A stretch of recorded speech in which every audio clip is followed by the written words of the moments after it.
Era para ser apenas mais uma viagem tranquila. Uma senhora, experiente e serena, caminhava com elegância pelo saguão do aeroporto, levando consigo apenas uma pequena mala e um grande motivo de orgulho: seu neto, um dos artistas mais amados do país. Com a passagem em mãos e um sorriso discreto no rosto, ela se dirigia à fila da primeira classe, como já havia feito outras vezes. Afinal, aquele bilhete fora presente de alguém que sempre fez questão de tratá-la como uma rainha. Mas, naquele dia, o destino reservava algo diferente. Antes mesmo de chegar ao balcão, ela foi abordada. O tom era frio, a pergunta cortante. Primeira classe? Tem certeza, senhora? E foi aí que tudo começou. A senhora, com a calma de quem sabe exatamente onde deveria estar, estendeu a passagem com firmeza. No papel, bem claro, assento 2A, primeira classe. Mas a atendente, sem nem olhar nos olhos dela, manteve o tom desconfiado. Desculpe, mas essa fila é exclusiva para passageiros da primeira classe.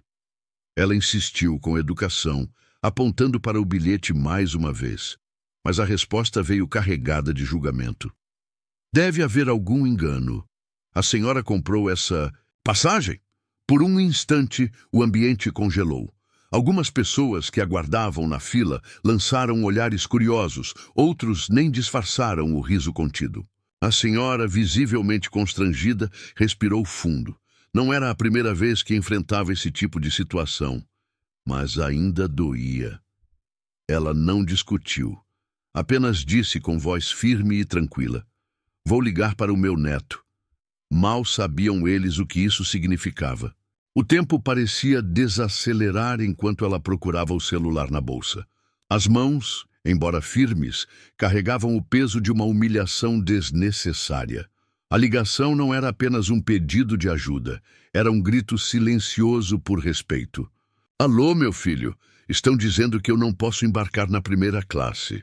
Do outro lado da linha, a voz do neto mudou de tom imediatamente. Aquilo não era apenas uma inconveniência, era pessoal, e ele sabia disso. Enquanto ela falava ao telefone, a fila seguia. Alguns passageiros murmuravam, outros simplesmente desviavam o olhar, como se o desconforto alheio fosse invisível. Mas para ela não era invisível, era real, era doloroso. A atendente mantinha a postura como se cumprisse um protocolo, mas o que ela não sabia naquele momento é que o protocolo acabaria ali mesmo, porque o neto daquela senhora não era qualquer neto, e ele estava a caminho. A ligação durou menos de 1 minuto, mas foi o suficiente. Do outro lado da cidade, Gustavo Lima interrompeu tudo o que estava fazendo. A agenda, os compromissos, os ensaios. Nada parecia mais urgente do que aquilo. A dignidade da mulher, que o criou, que o ensinou a ser quem ele é. Ele não gritou, não reclamou. Apenas disse em tom firme e direto: "Me manda a localização. Eu tô indo agora." Enquanto isso, no aeroporto, a senhora permanecia de pé ao lado da fila, segurando o celular com uma mão e a passagem com a outra. Ela não discutia, não implorava, só esperava.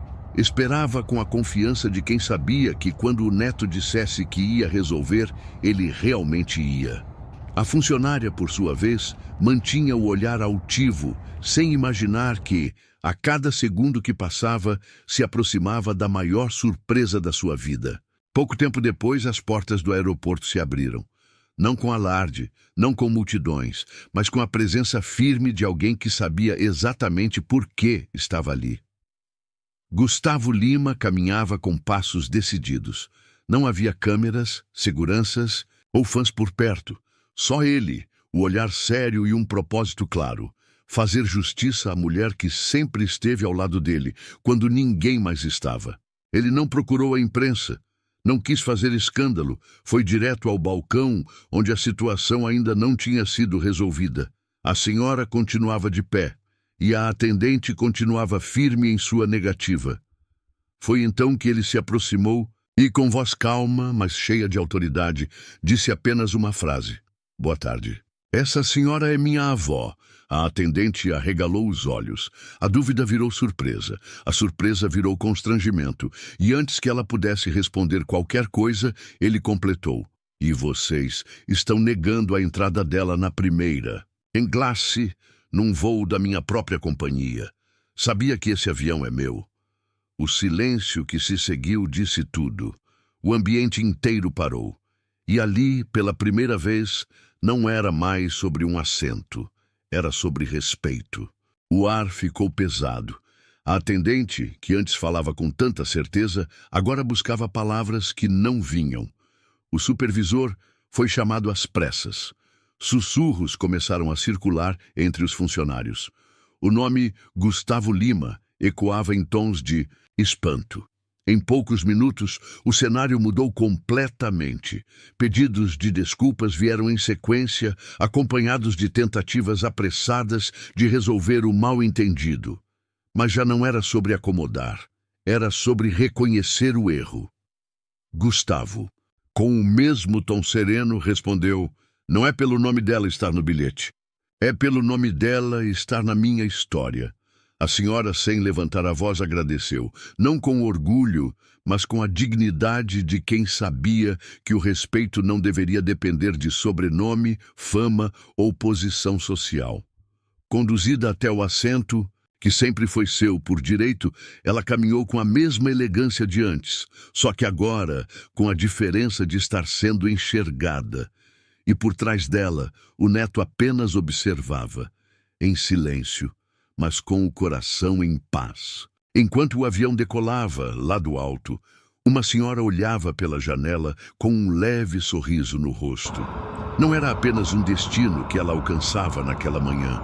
Era um lembrete de que dignidade não tem preço e respeito não se negocia. Lá embaixo, a história já começava a circular. Uns comentavam o gesto do cantor, outros refletiam sobre a forma como tratamos uns aos outros, principalmente quando achamos que ninguém está olhando. Gustavo Lima, por sua vez, voltou para sua rotina, como se nada tivesse acontecido, porque para ele aquilo não foi um ato de grandeza, foi apenas o óbvio. Antes de ser artista, ele era neto. Antes da fama, havia uma casa simples, uma mulher forte e muitos sonhos costurados com amor. E como ele mesmo disse ao se despedir da avó naquele dia, nunca deixe que digam onde é o seu lugar. Quem escreve sua história é você.